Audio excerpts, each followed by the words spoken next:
তোমরা সত্যি এক একটা পাগল। ও মাই গড, এটাকে তো একটা বড় বিড়ালের মতো দেখতে লাগছে।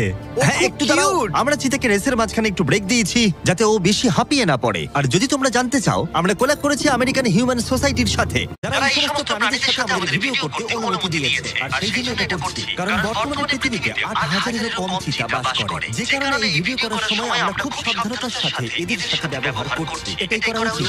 দাঁড়াও, চিতাটা কি জোরে গড়গড় করছে?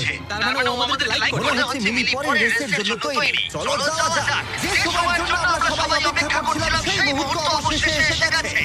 এবার আমরা সাক্ষী থাকতে চলেছি সর্বশেষ চ্যালেঞ্জের। Man versus animal. এই রেসটা অসাধারণ হতে চলেছে। যদি এটাকে কেউ নষ্ট করতে পারে, সেটা একমাত্র নোলানই হবে।